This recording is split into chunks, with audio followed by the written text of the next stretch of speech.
Bonjour tout le monde, c'est Margot, j'espère que vous allez bien, perso moi ça va. Du coup aujourd'hui on se retrouve pour un nouvel épisode et aujourd'hui je suis de retour pour vous parler d'un de mes derniers petits coups de cœur, c'est drama, qui est le drama Derailment, un drama qui date de 2023, spécial Yuko de 30 épisodes et issu d'un roman. Si jamais, pour ceux que ça intéresse, le roman a été écrit par l'autrice qui s'appelle Priest, qui est aussi derrière l'histoire de World of Honor, Justice in the Dark et encore plein d'autres histoires. Donc voilà, moi personnellement je suis contente parce que j'aime beaucoup Priest. D'ailleurs je me demande si je vais pas lire le roman parce qu'on m'a dit que le roman était quand même assez différent du drama. Personnellement j'ai adoré le drama, je peux vous le dire. Je réfléchis, je pose ça de côté, je vais voir si j'ai un peu de temps. Ouais, voilà. Alors du coup rapidement comment j'ai découvert Derailment. Alors je l'avais vu rapidement passer sur les différentes sources parce que je suis abonnée à Youku, Tencent et iQIYI et j'avoue que le casting de base ne m'attirait pas des masses donc il n'était pas dans ma liste des priorités, loin de là. Et il y a pas longtemps sur TikTok il y a une abonnée, alors j'ai pas réussi à retrouver son commentaire, j'ai cherché un en plus, qui m'avait dit est-ce que tu peux parler de Derailment. C'est ce commentaire là qui m'a motivé à aller voir Derailment. Du coup je l'ai regardé et franchement j'ai eu une énorme surprise. Je pariais pas dessus, et je pense que pour beaucoup, vous pariez pas dessus. Ne vous fiez pas aux apparences, parce que vraiment, il est bien. Si jamais je précise, cet épisode sera en deux parties. La première partie sans spoilers, et il y aura une toute petite partie à la fin, débriefing avec spoilers. Rapidement, le casting, quels sont les acteurs qui jouent à l'intérieur. L'acteur principal masculin, c'est Linyi. Linyi, je pense que vous le connaissez, il est assez connu. Je pense qu'un de ses rôles les plus notables, c'était dans le drama Put Your Head on My Shoulder. Je pense que c'était un de ses rôles les plus connus, on va pas se mentir, c'est là personnellement moi où je l'ai découvert. Après, il a fait encore plein d'autres dramas. Il avait fait dans Love Scenery, Memory of Encaustic Styles. Enfin, il a fait plein de choses, mais moi j'avoue que vraiment là où ça m'a le plus marqué, c'était Put Your Head on My Shoulder. Et notre actrice principale, du coup, c'est Liu Haosun. Liu Haosun, personnellement, je ne la connaissais pas. C'est mon premier drama avec elle. J'ai vu qu'elle avait fait quand même quelques films, mais je l'avais jamais vue. Donc voilà, c'était une petite découverte personnellement. Ce sont nos deux acteurs principaux. Après, bien évidemment, il y a d'autres acteurs, mais je ne vais pas vous en dire plus. Je vais vous laisser regarder le drama. Alors rapidement, du coup, de quoi parle Derailment pour ceux qui ne connaissent pas le drama ou ceux qui hésitent tout simplement à le commencer. Derailment, en fait, c'est un drama un petit peu de science-fiction qui se place avec notre personnage principal qui s'appelle Xiaoyan. Xiaoyan, on nous explique que c'est une jeune femme issue d'une famille extrêmement riche qui, du jour au lendemain, après un accident de voiture, va se retrouver projetée dans un monde alternatif, dans un monde parallèle, où elle va du coup intégrer le corps d'une jeune femme qui est complètement son opposé, qui est elle, pauvre, et même qui est à la rue en fait. Une fois qu'elle va arriver dans ce nouvel univers, entre guillemets, dans ce nouveau monde et dans ce nouveau corps avec cette nouvelle identité, elle va rencontrer le chemin de notre personnage principal qui s'appelle Qilian, qui est un jeune homme assez mystérieux et qui a l'air de la connaître. Sauf que le truc, vous voyez, c'est que Xiaoyan, elle vient d'arriver dans ce nouvel univers, elle connaît personne. Voilà, je n'en dis pas plus, je vous laisse là. Si vous voulez, moi, ça m'a un petit peu donné les vibes de Reset. Pour ceux que ça intéresse et qui aiment bien Reset, je trouve que je sais pas pourquoi, mais bon, après, il n'y a pas non plus énormément de drama du genre de ce genre-là. Donc forcément, on fait tout de suite des parallèles, mais je trouve, je sais pas, qu'il y a une ambiance qui me donne un peu l'impression de Reset, même si Reset est très différent parce que Reset c'est un time loop, c'est une journée qui ne fait que de se répéter encore et encore. C'est très différent, mais pourtant ça me donne quand même les vibes.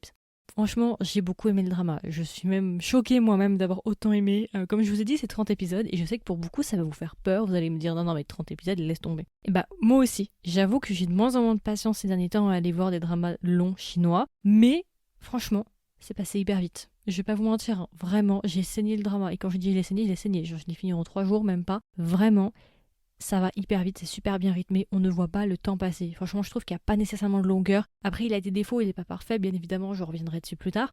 Le drama est sous-côté, personne n'en parle, on va pas se mentir, mais le peu de fois moi où je l'ai recommandé, j'ai fait des vidéos sur TikTok ou Instagram, les gens sont venus me voir en me disant non, t'as bien fait de me l'avoir recommandé parce que franchement, je l'ai beaucoup aimé. Donc voilà, c'est pour ça que je veux en parler aujourd'hui et que j'en fais un épisode, tout simplement parce que c'est un très bon drama et je pense que pour beaucoup, vous êtes passé à côté. Alors, qu'est-ce que j'en ai pensé, même si je pense que vous avez bien compris que je l'ai apprécié. Il y a pas mal de choses que j'ai appréciées, à vrai dire, avec ce drama. Qu'est-ce que j'ai aimé par rapport à ce drama? Eh bien, beaucoup de choses. Moi, personnellement, déjà, ce que j'ai apprécié, c'est le jeu des acteurs. Personnellement, l'acteur principal, je suis pas une grande fan. C'est-à-dire, j'ai rien contre lui spécialement, mais c'est pas un acteur que je suis. Vous voyez, c'est un acteur qui est quand même assez populaire. Voilà, je le regarde, mais je suis pas non plus à fond en train de suivre ses actualités ni rien. Voilà, c'est pas un acteur. Si je le vois sur une affiche, ça va pas être le facteur décisif en me disant ah il est dessus, allez vas-y, je vais regarder le drama. Pas spécialement. Et ce que j'ai beaucoup aimé, c'est que personnellement, je trouve que le jeu des acteurs est extrêmement naturel. J'ai rarement vu ça dans un C-drama, un jeu aussi naturel. Pour les deux acteurs là, je parle même pas que de Linyi, je parle aussi de la fille. Enfin, c'est pas non plus, attention, prenez avec des pincettes. C'est pas un jeu d'Oscar ou quoi que ce soit, vous voyez. Mais compte tenu de ce à quoi je m'attendais, ils ont dépassé mes attentes, mais de loin, vraiment de loin. Ils ont un naturel qui est quand même assez déconcertant et je pense que c'est ce qui contribue aussi au fait que tu apprécies le drama. Le jeu est vraiment naturel, que ce soit avec leur couple ou que ce soit juste même avec la manière dont ils vont jouer certaines émotions et certaines situations. Je peux pas vous dire parce que sinon je vais vous spoiler. J'ai énormément aimé le second lead qui s'appelle Jangbo. Vous le verrez arriver vers le milieu du drama. J'ai eu un énorme coup de cœur et c'est le personnage que j'ai le plus aimé, je pense, dans ce drama. J'ai beaucoup aimé les deux acteurs principaux, bien évidemment. Mais mon petit coup de cœur, mon petit soft spot, c'est vraiment Jangbo. Et je pense que vous aussi, vous allez l'apprécier, vous verrez. J'ai eu un énorme coup de cœur pour lui et j'ai un énorme coup de cœur pour l'acteur. Son personnage, il est adorable. Non, franchement, c'est une sucrète. Il va vraiment rentrer dans mon panthéon de mes personnages préférés, comme par exemple Yubabi ou ce genre de choses. Franchement, j'ai eu un énorme coup de cœur pour lui. Il y a un autre personnage aussi que j'ai beaucoup aimé, qui est un des amis, enfin vous verrez, mais il y en a un troisième qui est un directeur de salon de coiffure.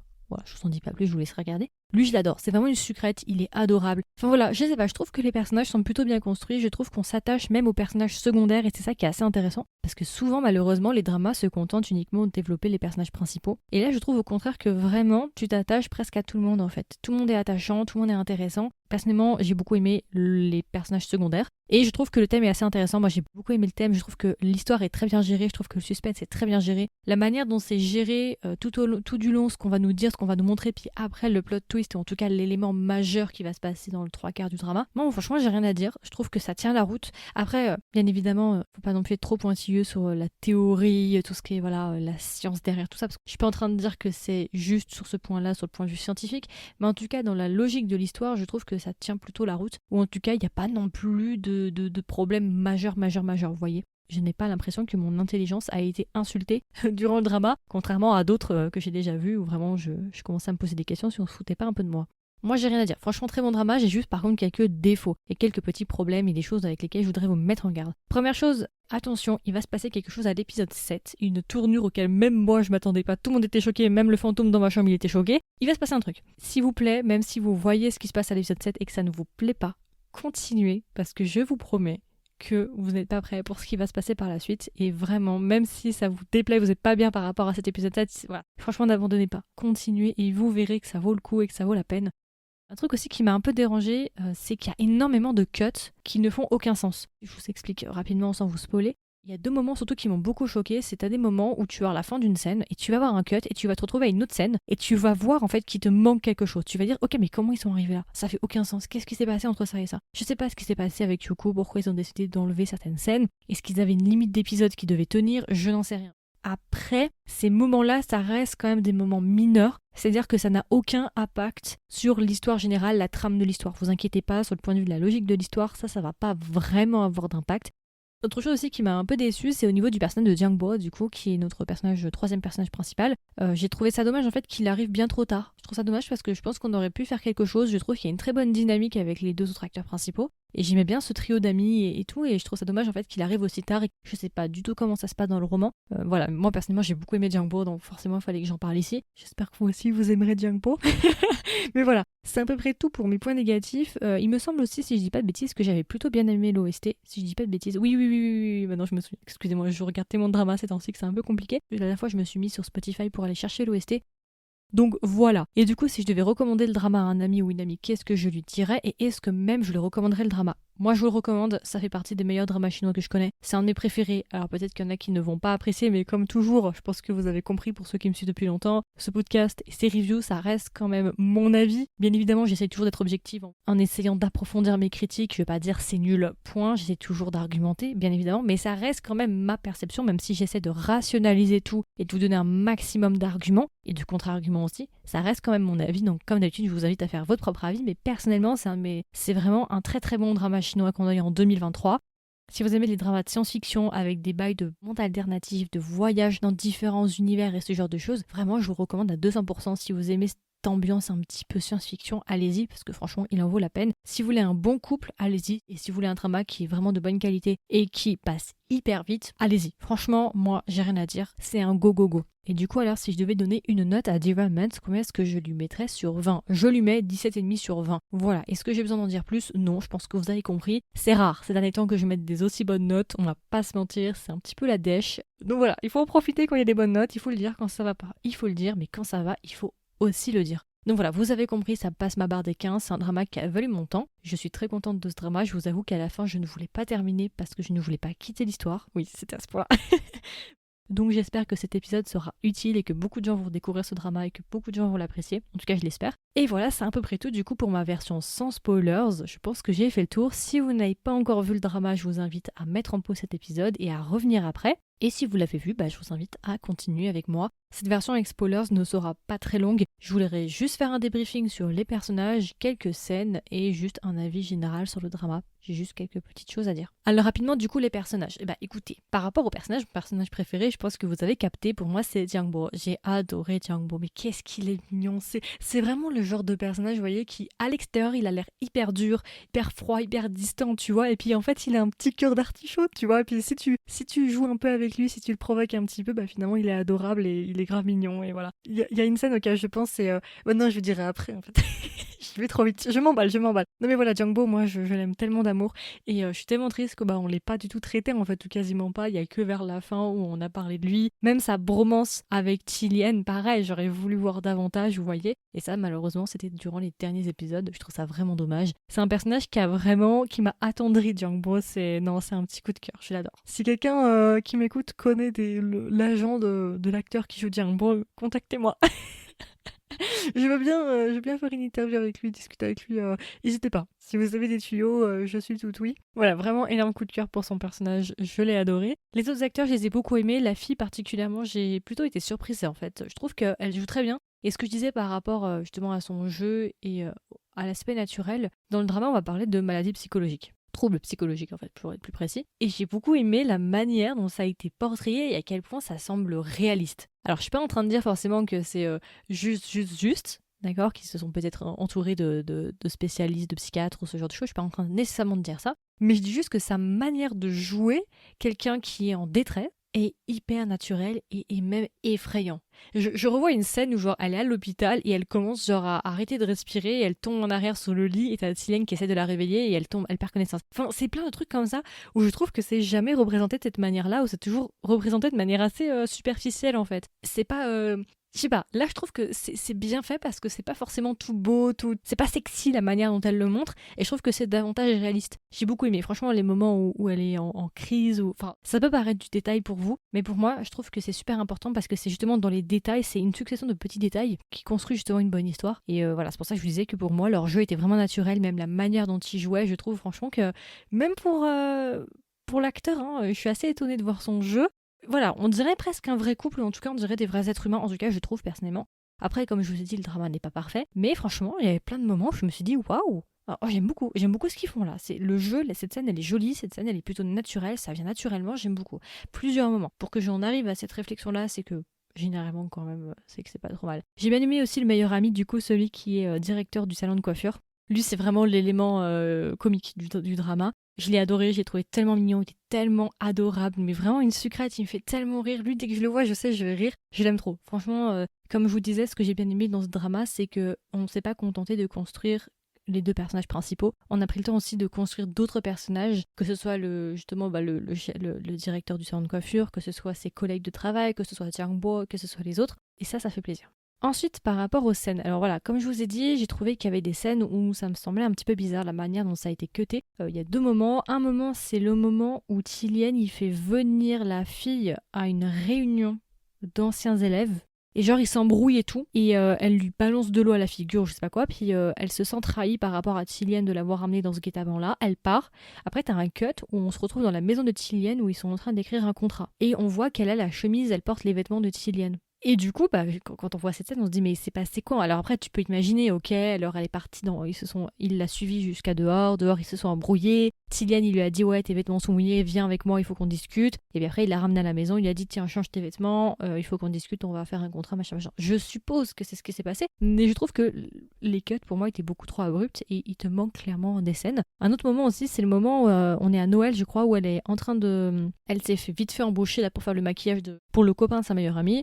Et puis Tillian, il est venu, machin, machin, et elle lui prend un chocolat chaud, je crois, c'est ça. Puis elle part, elle lui dit, voilà, joyeux Noël, machin, machin. Elle danse sous la neige. Et ensuite, t'as un cut où, cette fois-ci, on se retrouve avec Tillian et le directeur du salon de coiffure qui sont en train de manger un rogo, donc un hot pot. Et t'as la fille qui arrive. Pareil, là t'as un cut, ils ont changé de vêtements, donc il neige plus, qui plus est, donc on déduit que justement il y a eu un laps de temps qui est passé, mais on sait pas combien de temps est passé. Pareil, ça c'est des cuts où je me suis dit ok, mais c'est-à-dire, parce que là en fait vous êtes en train, je trouve que c'était des cuts assez maladroits pour moi, je sais pas ce qui s'est passé, est-ce qu'ils ont eu un problème avec les rushs, est-ce que c'était un choix délibéré, j'en sais rien, mais je trouve en tout cas que c'était vraiment assez maladroit dans la construction de l'histoire et dans le côté, ça fait moins fluide en fait, ça impacte un petit peu la fluidité générale de l'histoire. Un moment que j'ai beaucoup aimé, alors je me souviens pas exactement de l'épisode, mais ça devait être aux alentours de 8, 9, 10.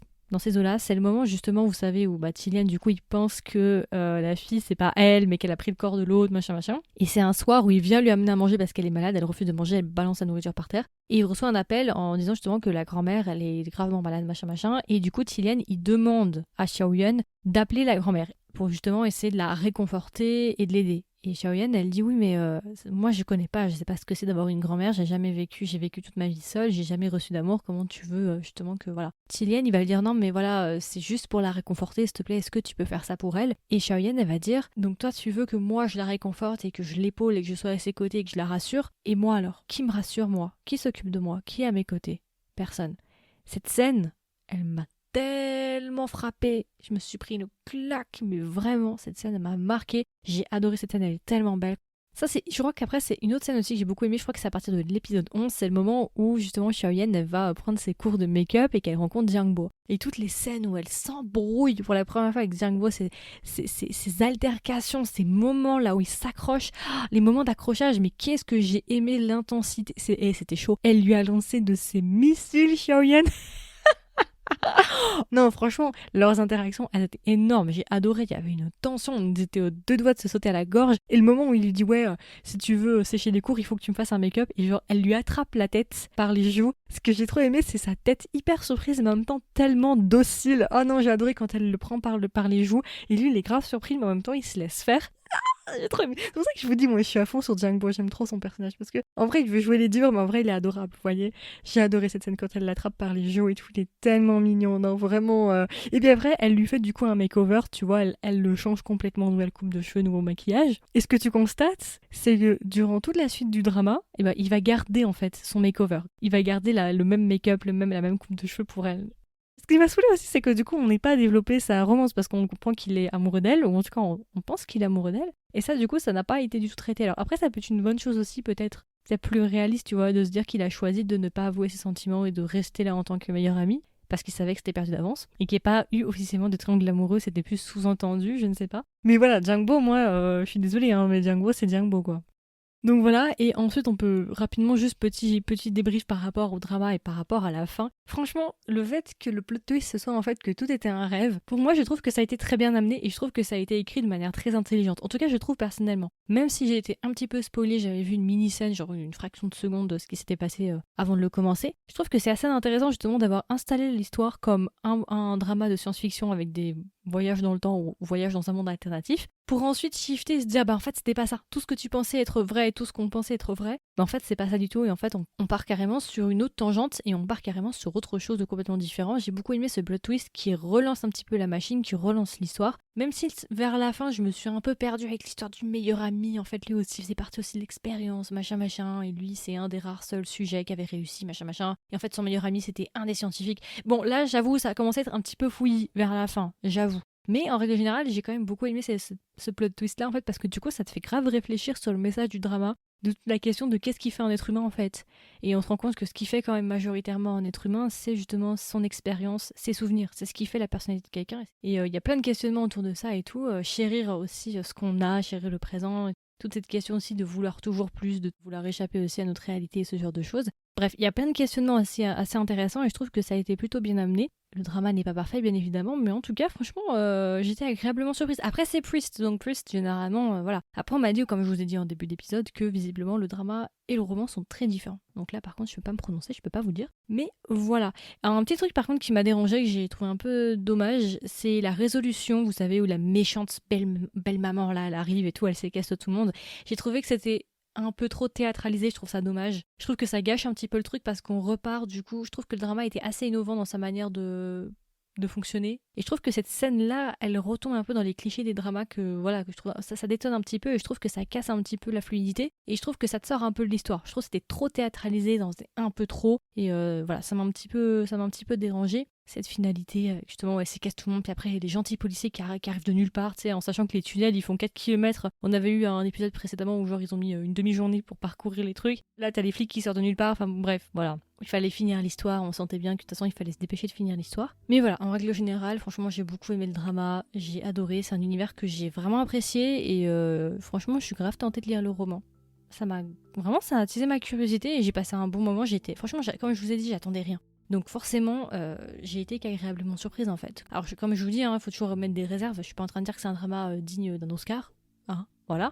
C'est pas non plus un chef-d'œuvre. Mais par rapport aux attentes que j'avais, ouais, c'est bien au-dessus quoi. Donc voilà, c'est à peu près tout ce que j'avais à dire par rapport à Devilment. Il n'y avait pas non plus grand chose, mais je voulais quand même en parler rapidement. Bien évidemment, il y a d'autres scènes aussi qui sont très jolies, mais globalement, c'est vrai que ce qui m'est resté en tête, c'est ce que je vous ai dit. Après, c'est vrai que l'épisode 7, quand il a commencé à l'étrangler, la violenter un peu, c'est vrai que ça m'a beaucoup surprise parce que je m'attendais pas du tout à ce shift en fait. Moi, ça m'a hyper surprise. J'étais en mode, mais qu'est-ce qui se passe? Genre, le drama, il est en train de prendre une tangente auquel je m'attendais pas là. Il est en train de prendre un axe que je pensais pas. Ça m'a un peu dérangé et je vous avoue que j'ai failli abandonner. Hein. L'épisode 7, il était crucial. Hein. J'ai failli drop et puis je me suis dit, non, mais on va quand même continuer parce que je suis curieuse. Et finalement, ça fait que de s'améliorer en allant. Donc voilà. C'est à peu près tout pour mon review sur le drama Devilment. J'espère que ça vous a plu, j'espère que ça vous a intéressé. Comme d'habitude, n'hésitez pas à me donner vos retours. Est-ce que vous avez vu cette pépite? Si vous l'avez vu, est-ce que vous l'avez aimé? Est-ce que vous l'avez pas aimé? Et si vous ne l'avez pas vu, est-ce que vous comptez le voir et lui laisser une chance? Ça m'intéresserait de savoir. Si jamais il y a une section commentaires, si vous m'écoutez sur Spotify, vous pouvez juste swiper vers le haut. Et puis si jamais vous voulez être au courant de mes dernières sorties, les dernières sorties du podcast, n'hésitez pas à vous abonner sur votre plateforme d'écoute préférée. Et si jamais vous aimez mon travail, n'hésitez pas à me laisser une note, que ce soit sur Spotify ou bien Apple Podcast. J'ai vu récemment que des personnes ont laissé des commentaires sur Apple Podcast. Merci beaucoup à vous, c'est trop gentil, c'est trop bien et ça aide trop le podcast. Ça permet aux gens qui ne connaissent pas le podcast de se dire « Ah, le podcast plaît, le podcast est apprécié, d'accord, je vais commencer le podcast, c'est cool ». Voilà, donc merci beaucoup aux personnes qui laissent des commentaires. Merci, puis merci aux personnes qui laissent des notes aussi sur Spotify. Et puis voilà, écoutez, je vous souhaite une agréable journée ou une agréable soirée. Et je vous dis à la prochaine pour un nouvel épisode. Bye bye!